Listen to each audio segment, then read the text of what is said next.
But if this is the price the Bulls have to pay to get back into relevance, to send this message to players around the NBA that we are serious about winning, we are serious about being the Chicago frickin' Bulls, one of the most recognizable sports brands around the world, this is what you probably have to do initially. Joining me today is someone who I know is excited to actually talk more Bulls. Morten Jensen, how's it going? It's going well, and I am, because I think there are so many layers to their weird offseason, which I think has been good, despite some overpays. So, yeah, definitely look forward to going deep on that one. I promise you, once they became relevant, we would talk about them again. They just weren't relevant for the last 4 years, but now they are. Now they are one of the most active teams in free agency. We already discussed Lonzo Ball and Alex Caruso in the last episode.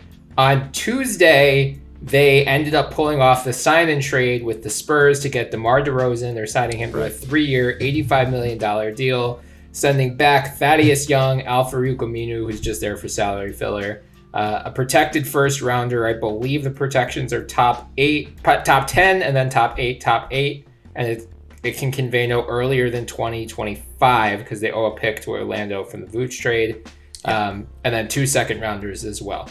So, Mort, I feel like the initial consensus about the DeRozan deal from, a lot of like the smart analytics folks that we like, the Kevin Pelton and John Hollinger, Seth Partnow, all those folks weren't wild about this. Right. It just in terms of valuation alone. But then I was reading, it was Seth, Danny Leroux, and Sam Vecini, all of The Athletic, had like a back and forth. And Sam Vecini was arguing, from a value perspective, they overpaid. But from like just a pure basketball fit perspective, DeMar DeRozan is going to be really good on the Bulls. So what is your take on the DeMar DeRozan deal in particular? I think two things can be true at the same time. You can overpay for a guy, and he can still be a positive influence for your team. Now, I'm not going to sit here and pretend that the Bulls didn't overpay for DeRozan both in contract and, well, maybe what they gave up. I do think people are a little bit over the top when it came to the trade package. I think people are like jumping the whole, they overtrade in both the trade and contract. Like, the trade package, I think, was ultimately okay. Like, you want to get off of guys while they're at their highest peak trade value wise. That Young was that. He's a prime example of that. He just had the best year of his career at age 33. I think that's totally reasonable to ship him out, and the pick is very much protected. I don't think the narrative that the Bulls have sacrificed 3 first-round picks is, well, of course they have. I'm not disputing that, but I think the ideology behind it is they're all unprotected, which they're not. I mean, look at the Vooch deal, the 2 picks that they gave up there. At very, very worst, the Bulls are giving up the 4th pick next time they have to convey a selection. Those picks were protected very, very heavily. At no point will the Bulls, if they're bad, end up giving up the number 1 overall pick. At no point. So I think pick protection is something that Arturas Karnisovas and Mark Eversley has done a really good job of. My gripe with DeRozan is the contract, and really, I don't care as much. I understand it's an overpay. I think it was a needless overpay.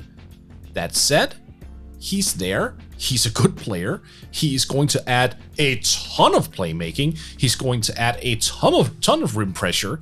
He's going to be one of the better creators in the half court, where Lonzo can take on the creation in transition.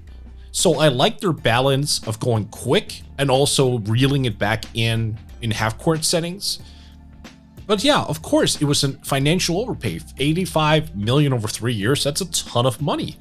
But if this is the price the Bulls have to pay to get back into relevance, to send this message to players around the NBA that we are serious about winning, we are serious about being the Chicago frickin' Bulls, one of the most recognizable sports brands around the world, this is what you probably have to do initially. And I think, if this was the Knicks that did this thing, I know a lot of people would go, oh, LOL Knicks. but that would be the right play. It would be. I mean, it's a drastic overpay. I think they're like, look, the Knicks I think overpaid for Derrick Rose, but I think you need to take those steps to maintain a certain level of quality. So I just don't mind. Rather that, what they did this year, than handing out minutes to Denzel Valentine, Chris Dunn when he was there. And I think that has really gotten lost on people who are overthinking this. Like, look at what the Bulls used to be. And now look at what they have. And you're going to tell me that they're going to stick mostly around the same? That they're maybe a play-in candidate? Come on. That's ridiculous. I mean, they were practically a play-in candidate this year. And their roster has been upgraded to the nth degree. So I understand the skepticism around DeRozan's contract in particular, but I think as a whole, the Bulls got significantly better. And I don't think they're done either. Oh, interesting. The Lauri Markkanen contract is still out there. Yeah. They can still make a sign and trade. It depends on what a team is willing to give up in a trade. It likely has to be a team over the cap with an established player of some sort.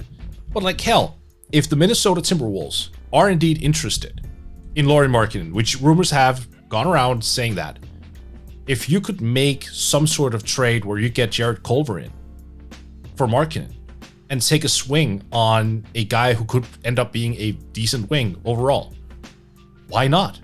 I'm not saying that's a slam dunk. I'm not saying they're getting an all-star back, but like you're getting a swing at a young guy who was, a top 6 draft pick? Do we know, I guess not, because none of these contracts are official yet, but like how much space they have between here and the apron? I guess it wouldn't, no, because they signed and traded for Lonzo, so they are hard capped, right? They are hard capped, but they actually have a lot of room because DeRozan is really the one expensive deal. Vooch is only on 24 million. Zach and Lonzo are both under 20. And then you have the big drop off with virtually no one above 5. Well, Patrick Williams at around 7, by the way. But yeah. And Caruso is at like 8, 9-ish. Caruso, thank you. That's true. Yeah, I forgot about him. But still, they still have some space. And like they will get near the hard cap for sure. After doing a marketing deal. Hell, by the way, Markin might pick up the qualifying offer and play there for a year. That could also be a thing. In which case, that's a significant level of talent to roll back. Yeah. Like Well, I just think the way you phrased it was good. Like it's an overpay, yes, in terms of just pure valuation, and like, does this hamper their long-term championship equity, giving up this kind of draft compensation and giving DeMar that kind of a contract? Because I don't know that he's going to have positive trade value, especially as we get toward the back end of that deal. I would argue yes, but as you said, the Bulls just haven't been relevant for the last few years. So like, what was the alternative, especially with Zach LaVine heading into the final year of his contract, being an unrestricted free agent next year? If you don't take these steps forward, there's no guarantee that Zach is going to re-sign. There's still no guarantee that he will, but I would argue putting all of this talent around him and showing that you're committed to, paying a lot of money for a talented roster and that you're willing to go all in on this type of thing, that sends a positive message to him. And I think, I would imagine this increased their chances of re-signing Zach LaVine next summer, which should have been the number one priority going into the offseason. I know there were questions, are they going to, use cap space to renegotiate and extend him or not? Right. They didn't. They ended up just getting, 3 guys now that significantly increase this roster's chances of at least, like, are they title contenders? No. But they'll challenge for a top 6 seed, I think. I mean, there's, we'll get into it because a lot of this like second tier of the East has also improved a lot. So they're like, I put out the list yesterday. There are 9 or 10 teams, actually probably 11 teams now, with after the Dinwiddie thing, that will at least go into this season expecting to either make the playoffs or make the play-in tournament, and one of them is going to miss everything. So I can't predict which team that's going to be. I think injuries will end up determining that. But the Bulls are certainly in the mix for a top 6 seed. You know, like they're not on the Brooklyn, Milwaukee tier. I wouldn't even put them in like Philly, Atlanta, Miami, but they're right there in the Boston, Knicks, Pacers, now Wizard. Like they're all muddled together, and I'd probably put them toward the top of that list. So I might put them next to Philly. Really? So here's the thing. We agreed that, what's the phrasing? The sum is bigger than the all. How's the phrasing? The sum is greater than all right, parts. There you go. Yeah. Thank you. Yeah. So here's the thing. I think it fits. I think the roster Yes. fits so well together, and I think people are forgetting two things. So I was actually going to ask you a question right before when I raised my finger because and I'm going to ask you this right now. Because, and let me preface this by saying, you know, since the Bulls made the deals that they did, obviously that caught the attention of NBA Twitter. That was like the storyline for a full day, what the Bulls did with DeRozan and all that. So when all that happened, I saw a lot of Zach LaVine reactions and like opinions on Zach LaVine. And I saw a lot of people saying, well, Zach LaVine is now where he should be. He should be the fourth option on a good team. Whoa. Can we, what? like further forth, What? I saw a lot of that. Can we just, I'm speaking to you now. You're not, you don't have, you know, the Bulls ties that I do. Right. Can we agree that Zach LaVine is being grotesquely underrated if that's like the criteria, being the third or fifth option on a good team? He's the number one option on this team. He averaged more than 27 points per game on more than 50% shooting, almost 42 from 3 last year. I agree with you, actually, in terms of offensive fit, where now you can, I don't know, like, is DeRozan the second or third option? I don't care. Like, Zach LaVine's the number one option. DeRozan and Vooch are 2 and 3 in some order. Lonzo will be the fourth offensive option, which is actually a luxury at that point. Like, you know, he was the third for the Pelicans last year, so having him down at number 4 as that playmaker in transition. Zach, I mean, DeMar DeRozan averaged almost 7 assists per game. Like, he has really tapped into his playmaking as he's gotten older. So between Zach, DeMar, and Vooch, who's a good playmaker as well, especially for a big guy, they're going to do a lot in the half court. Patrick Williams, we'll see, you know, is like kind of the mystery box at this point. We'll see, but now he's slid down to the fifth option, so they don't need that much out of him. He's going to be the backbone of their defense. He's going to, you know, he's going to be the one who has to guard the best wings. So I think offensively they're going to be an inferno. The question, I think, is defensively, but Billy Donovan does have a history of coaxing out good defensive efforts and at least cobbling together like an average defense. So I think, you know, like, I don't think the Bulls are going to have a bottom 5 defense in the league. Like, right. Once we get into the playoffs, how does their defense fare once they're going against better teams? I think that's a fair question. Like, do I think the Bulls make it out of the first round? I mean, it's impossible to predict without seeing who's healthy and who they face. But, you know, I wouldn't say the Bulls are favored to make it out of the first round just knowing what we know right now. But there's a chance. And that's really all you can ask for a team that's, again, just been irrelevant for, like, since the end of the Derrick Rose era. So your answer to my question, Zach LaVine is underrated, is yes, I take it. I mean, if people are, whoever is saying that just hasn't watched Zach LaVine, and I don't blame you, because I wouldn't want to watch the Bulls very often either. But that's fair, but like, he is legitimately good. Like, he's an all-star for a reason. That okay, good. Because my follow-up here, and you actually brought him up, was Nikola Vucevic. Yeah. He is getting slept on. Like, everyone is talking about LaVine, DeRozan, Ball, is that the fit?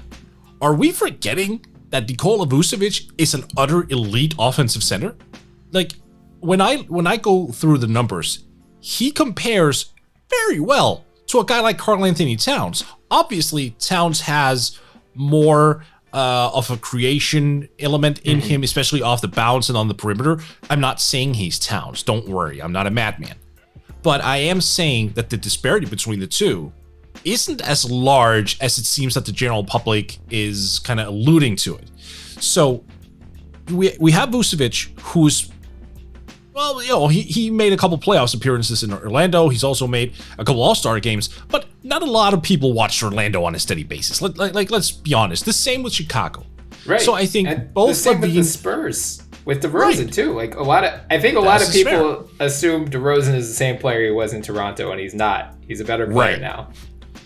And that's what I'm bringing up. Like, Vooch is effectively going to be able to pick his spots so carefully now. Like, you can't throw a double team on him in the post because he's a good enough passer to find the cutters or move it to outside and all the spacing there. So he will have just the most spacing he's ever had, or the most star power next to him. All right. DeMar DeRozan, I would argue, has never had more spacing around him than he does with the Bulls right now. Even dating back to Toronto. Because that Jonas Valanciunas at that point wasn't a shooter. Mm-hmm. At that point in time, the Raptors still trotted out power forwards, like traditional power forwards who were more like, garbage men, dirty bucket getters, you know what I mean? Yeah. Now he's going to be basically the only non-shooter in that lineup. So when he drives, you can't cheat off of somebody else and go double him. Like, that's a corner three for Patrick Williams. Oh, that's a corner three for Zach LaVine. Oh, there's Nikola Vucevic. Oh, there's Lonzo Ball, one of the better spot-up shooters in the NBA as well.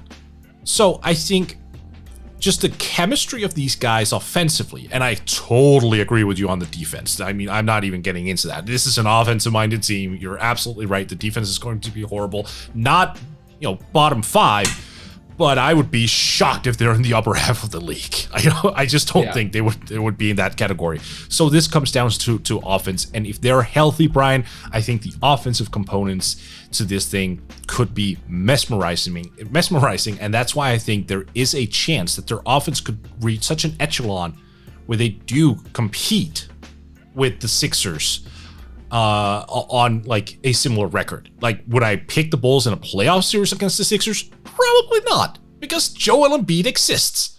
It also would hinge on what you're getting back in a Ben Simmons trade, to be fair. But still, I may not do that. But I don't think the Bulls is necessarily a team that would be far off of being a team that could be compared to the Sixers if things work. There's also the risk that it doesn't work and everything explodes and everything is horrible for the next 5 years. Yeah, I mean, that's certainly possible, but like between their starting 5 and then you have Caruso, Kobe White, who is now going to be in a more fitting role for him as just like the microwave bench scorer. He doesn't have to be the starting point guard where he was overextended last year. You have Troy Brown Jr. still, and you added Tony Bradley on a 1-year mid deal, who will go completely under the radar. But yeah, I mean, a great, nice, perfect backup big. Exactly what the Bulls needed, especially after trading away Wendell Carter Jr. and the Flutie Show era came to a bitter end finally. So like, we'll see how the Bulls fill out the rest of their roster. They're not going to get first pick at the Ring Chasers, but I mean, the Ring Chasers have, like a lot of these teams have started to fill up their rosters, so they're not as many spots, and like you're going to have to settle to go to a team like Chicago. And based on the upgrades they've made this offseason, I think it'll be more appealing to that type of player as well. Like, again, are they going to be title favorites? No, I'm going to look at FanDuel. They are plus 7,000 to win the title, right? So they are 14th in the league? Nope, 17th. Wow. The disrespect, FanDuel. Wow, 17, so they don't even project them to like make it to the playoffs? They are behind in the East. They are behind the Nets, the Bucks, the Heat, the Sixers, the Hawks, the Celtics. Bulls are 7th. So it's just a lot of crappy teams. They're ahead of the Wizards, Raptors, Knicks, Pacers, Cavs, Pistons, Magic. Okay. Yeah. One final note before we move on, by the way, and I'm just going to say this. I wouldn't be shocked if one of Chicago's new backup big men, Marko Simonovic, actually makes some noise. I know a lot of people have basically looked at him as some additional roster thing. Like no one's really paid a lot of attention to him because he was drafted in the second round last year. He spent a year in Serbia. This dude got good last year in Serbia, Bryan. Like, he got really good. I spoke to a lot of people who thought he would be significantly higher in the draft if he was a part of it this year, which is saying something because this year's class is a lot deeper than last year's class. So there is some, I just wanted to bring his name up because I think he's going to surprise a couple of people. I don't think he's going to be a full-time starter. I don't think he's going to be a star. I'm not saying that, but I think he can provide some very valuable minutes off the bench. And I think people are going to raise their eyebrows a little bit going, that Simonovic guy, is he available? Because we like him. So just, I'm banking on another young guy, which is my brand. It's a good shout. Good shout. Yep.